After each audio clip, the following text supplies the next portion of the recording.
नमस्कार, आप देख रहे हैं द रोसो न्यूज। आज बात करेंगे एक बड़े राजनीतिक और कानूनी घटनाक्रम की जिसने देश की सियासत को फिर से गर्म कर दिया है।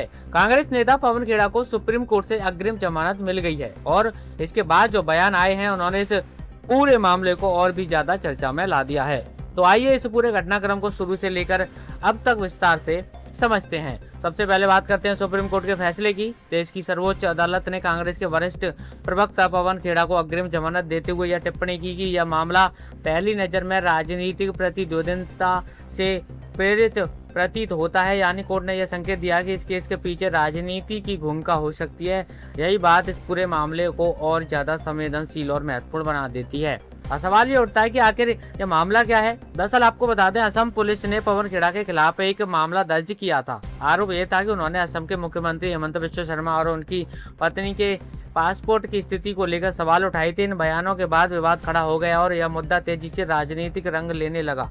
खास बात यह रही कि यह विवाद उस समय सामने आया जब राज्य में विधानसभा चुनाव नजदीक थे, जिससे इसकी राजनीतिक अहमियत और बढ़ गई।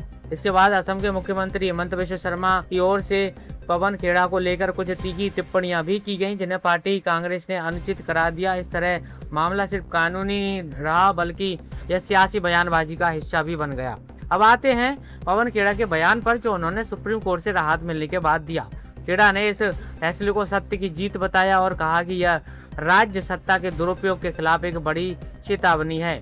उन्होंने साफ शब्दों में कहा कि राजनीतिक प्रतिशोध के लिए किसी की व्यक्तिगत स्वतंत्रता को खत्म नहीं किया जा सकता। खेड़ा ने कहा, और मैं उनके शब्दों को यहाँ दोहराना चाहूंगा, मेरी जमानत न केवल एक व्यक्तिगत जीत है बल्कि यह उन लोगों के लिए चेतावनी भी है जो सत्ता का दुरुपयोग करते हैं। जब तक हम एक संवैधानिक लोकतंत्र हैं तब तक व्यक्तिगत स्वतंत्रता को कुचलने की कोशिश सफल नहीं होगी। उन्होंने आगे कहा, असत्य कितना भी शक्तिशाली क्यों ना लगे, अंत में जीत सत्य की होती है, सत्यमेव जयते। इसके साथ ही पवन खेड़ा ने कांग्रेस के शीर्ष नेतृत्व और पार्टी कार्यकर्ताओं का आभार व्यक्त किया। उन्होंने सोनिया गांधी, राहुल गांधी, मल्लिकार्जुन खड़गे, प्रियंका गांधी वाड्रा और केश वेणुगोपाल, जयराम रमेश और वरिष्ठ अधिवक्ता अभिषेक मनु सिंघवी का विशेष रूप से धन्यवाद किया। खेड़ा ने कहा कि पार्टी के समर्थन ने उन्हें इस कठिन समय में मजबूती दी। अब इस पूरे मामले के राजनीतिक मायने भी समझना जरूरी है दोस्तों। एक तरफ कांग्रेस इसे राजनीतिक प्रतिशोध का मामला बता रही है, वहीं दूसरी तरफ बीजेपी और असम सरकार की ओर से इसे कानून के तहत की गई कार्रवाई बताया जा रहा है। यानी दोनों पक्ष अपने अपने नजरिए से इस मुद्दे को पेश कर रहे हैं। सुप्रीम कोर्ट की टिप्पणी कि मामला राजनीतिक प्रतिद्वंदिता से प्रेरित लगता है, कांग्रेस को एक मजबूत नैरेटिव दिया है। कांग्रेस अब इसे लोकतंत्र, अभिव्यक्ति की स्वतंत्रता और सत्ता के दुरुपयोग के मुद्दे से जोड़कर देख रही है। वहीं आपको बता दें, दूसरी ओर बीजेपी इस मामले को तथ्यों और कानून के आधार पर सही ठहराने की कोशिश कर रही है। आने वाले दिनों में यह मुद्दा और ज्यादा राजनीतिक बहस का हिस्सा बन सकता है, खासकर चुनावी माहौल में। अब बड़ा सवाल यह है कि क्या यह मामला सिर्फ एक व्यक्ति की जमानत तक सीमित रहेगा या फिर यह देश में राजनीतिक स्वतंत्रता और सत्ता के इस्तेमाल पर एक बड़ी बहस को जन्म देगा। क्योंकि जब सुप्रीम कोर्ट जैसी संस्था किसी मामले में राजनीतिक प्रेरणा की बात करती हो तो उसका असर दूर दूर तक जाता है। यह सिर्फ एक केस नहीं रह जाता बल्कि यह लोकतांत्रिक मूल्यों और संस्थाओं की भूमिका पर भी सवाल खड़े करता है।